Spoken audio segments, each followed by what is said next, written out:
Hai semuanya, selamat datang kembali di channel Evi Arista.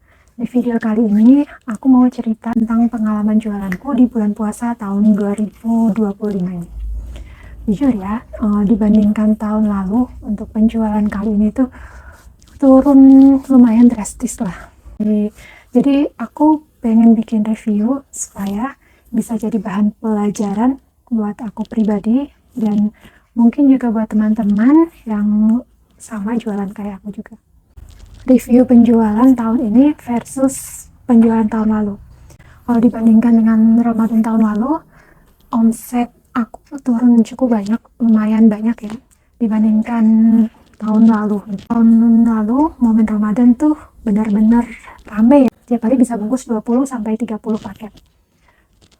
Bagi aku itu tuh udah rame banget ya, karena semua masih aku handle sendiri. Tapi untuk tahun ini penjualan tuh lagi sepi banget, traffic tokoku benar-benar anjlok. Bahkan ada beberapa hari itu tanpa order. Sesi kedua, evaluasi. Karena penurunan penjualan tahun ini yang memasuki angka yang tidak wajar, akhirnya aku evaluasi dan mencari tahu penyebab utama penurunan penjualan ini. Kalau di bulan-bulan biasa ada penurunan biasa, tapi kalau di masa Ramadan produk fashion sepi, itu bisa dibilang nggak wajar. Jadi ini saya mau ngasih 3 poin penting penyebab sepinya orderan di bulan puasa tahun ini.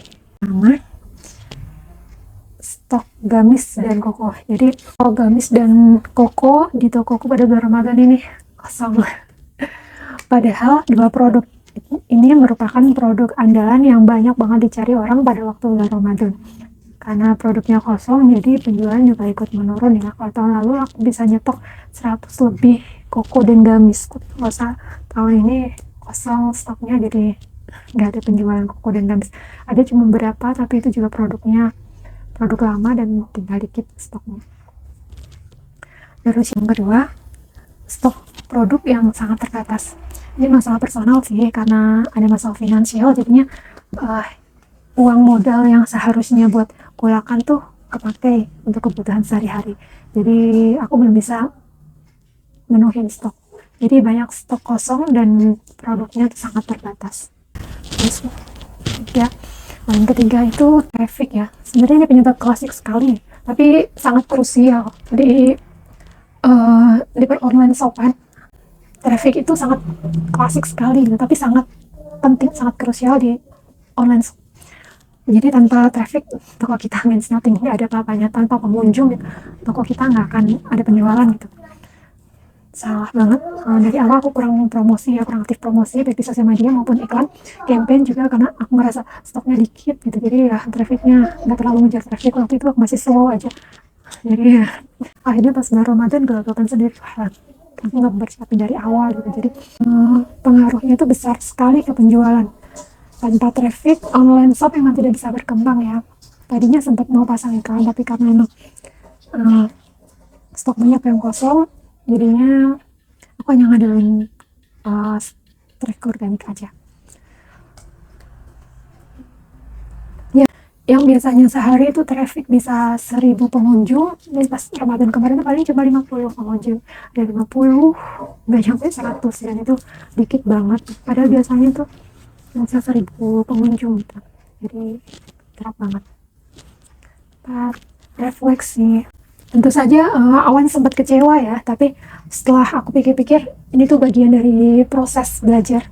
Jualan itu bukan cuma soal untung besar, tapi juga tentang strategi, konsistensi, dan kesiapan stok. Ini juga self reminder gitu, pengingat buat aku supaya lebih adaptif dengan momen dan musim tertentu gitu. Bulan Ramadan bagi pemilik usaha di bidang fashion adalah momen penting, jadi aku harus persiapkan dengan sebaik mungkin dan nggak boleh ngelarin kesempatan ini tanpa persiapan yang matang. Ya, harapannya buat teman-teman yang ngerasain penurunan penjualan, kalian nggak sendirian kok, tenang aja, masih ada kesempatan lain untuk berkembang. Jadikan momen ini untuk evaluasi, memperbarui strategi, dan mempersiapkan diri untuk lebih baik lagi ke depannya. Ingat ya, setiap bisnis memang ada up and down-nya, dan yang penting kita tetap semangat, belajar dari pengalaman dan terus berusaha. Oke, sekian dari saya. Terima kasih sudah nonton video ini. Kalau teman-teman punya pengalaman serupa, boleh banget share di kolom komentar. Terima kasih.